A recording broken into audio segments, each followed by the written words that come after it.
I knew the alphabet. I knew every letter. But I couldn't read. Not a sentence. Not even a word. I was in 3rd grade, and still nothing made sense. The other kids raced ahead while I sat there, stuck, embarrassed, behind. But I prayed every day. And then one day I picked up a book, and something changed. I could read, just like that. I don't know how to explain it, only that it felt like something, or someone, opened my mind. That moment changed everything. Want to know what happened next? Watch the full story. I used to stare at books like they were walls, not windows, not doors, just blank, impenetrable walls with strange little shapes dancing across them. I knew those shapes. I could say each one by name, A, B, C, D, all the way to Z. I even knew the sounds they made. But somehow, when they were strung together on a page, they made no sense. My brain would fog. My chest would tighten. It was as if everyone had been given a key to the world of reading, except me. By 3rd grade, it was clear to everyone. I was the poorest performer in class. Other kids raced through storybooks, shouted answers with confidence, read passages aloud. I sat there pretending to follow along, my finger hovering beneath words that might as well have been written in another language. Teachers tried. Some were kind, some not so much. One even said, in front of the whole class, "If you still can't read at this age, maybe school isn't for you." I remember that, word for word, the sting of it. And yet, I wasn't lazy. I wasn't stupid. Deep down, I knew that. I wanted to learn. I just couldn't. At home, my mother didn't scold me. She never called me slow. Instead, she told me something that became the seed of everything that followed. She said, "Ask God, every day. Ask Him to help you understand. He listens when we ask from the heart." And I did. Every night before bed, I whispered the same prayer. "God, please help me be a better student. Help me understand what I can't. Help me read." It wasn't a dramatic prayer. There were no tears, no holy visions. Just a child asking, hoping, believing. Even when nothing changed for days, weeks, months, even when I still came home with low scores and unread pages, I didn't stop praying. I suppose people imagine miracles as lightning strikes, sudden, bright, impossible to miss. Mine didn't feel that way. It was more like sunrise, quiet, gradual, and then, all at once. One ordinary afternoon, I was sitting outside, holding a book I'd pretended to read a dozen times before. A book filled with words I'd memorized by sight, not comprehension. I opened it. My eyes scanned the page, and suddenly, I could read it. Not just sound out letters, not just guess. I read the sentence, then another, then the whole paragraph. I blinked. Was I dreaming? No. The words flowed. They formed meaning. The fog had lifted. Something had unlocked inside me.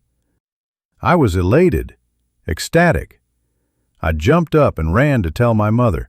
I kept reading the lines aloud, over and over, laughing, crying. I don't think I slept that night. I didn't want the feeling to disappear. That moment, so simple yet so powerful, changed everything. I don't think anyone expected what came next. The day after I read my first paragraph, I brought that same book to school. My classmates were buzzing about cartoons or lunch swaps, but I had something else in mind. I waited for reading time, then raised my hand, timidly. The teacher glanced over, surprised. I never volunteered. She handed me the book and I began reading aloud, line after line, smoothly, confidently. The room went quiet. Heads turned. I don't know if the teacher thought I'd memorized the lines or if she believed what she was seeing, but something shifted that day. It wasn't just my voice reading the words. It was something deeper, a new presence in me, a spark. From then on, it was like my mind had opened a door that had always been locked. I started catching up. I began finishing classwork early. Me, the slowest in class. I devoured the school's tiny library shelf by shelf, fiction, nonfiction, picture books, chapter books. I wanted to know everything. I didn't just want to read, I wanted to understand the world I'd been shut out from. And English, English became my thing. The subject I'd once dreaded turned into the one I looked forward to the most. Grammar made sense. Vocabulary exploded in my head like fireworks. Essays stopped being a struggle and became an art. But more than anything, what changed was me. I wasn't just that kid who couldn't read anymore. I was a thinker, a writer, a learner. I started asking questions in class, answering others, and, for the first time in my life, believing that I could be good at something, that I had value beyond the red X marks on my old test papers. My teachers noticed. Some were amazed. Some couldn't explain it. One even said, "It's like something just clicked, isn't it?" I smiled, but deep down, I knew it was more than that. It wasn't a click, it was an answer.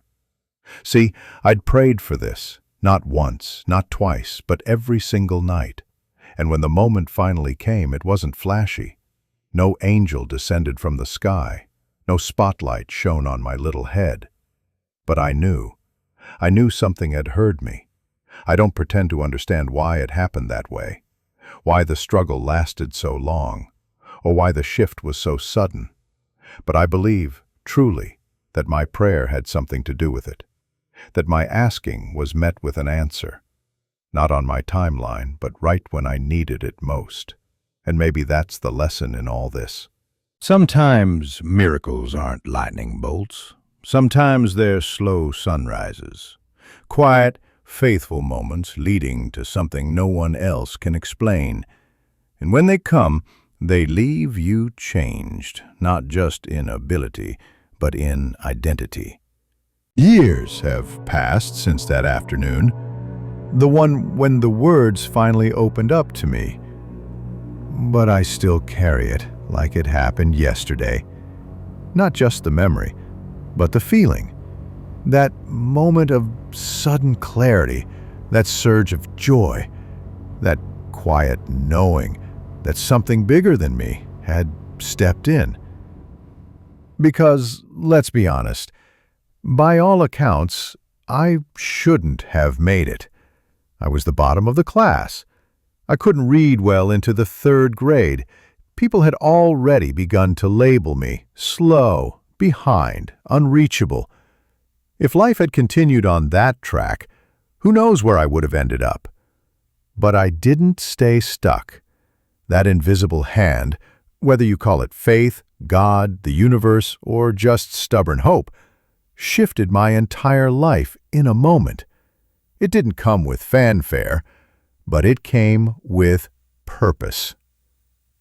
Today, when I look back, I don't just see a child learning to read.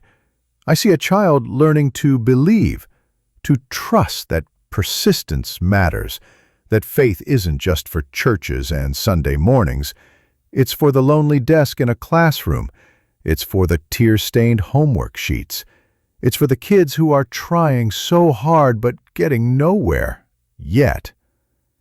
And that's who I tell this story for. To the kid who thinks they'll never get it.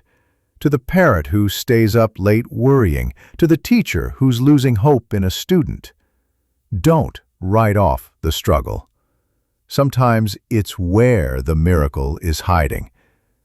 If there's one thing I've learned, it's this. Just because something hasn't happened yet doesn't mean it won't.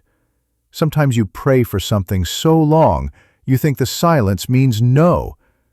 But maybe, just maybe, it means not yet. And when the yes finally comes, it might not look how you expected. but it will be just in time. If this story touched you or reminded you of your own journey, whether you struggled in school, had a breakthrough of your own, or witnessed something unexplainable, don't keep it to yourself. Like, share, and subscribe. If you believe in moments that defy logic, if you believe in the quiet power of persistence, of faith, and of second chances. And let me ask you this. Have you ever experienced a moment that felt too perfectly timed to be coincidence?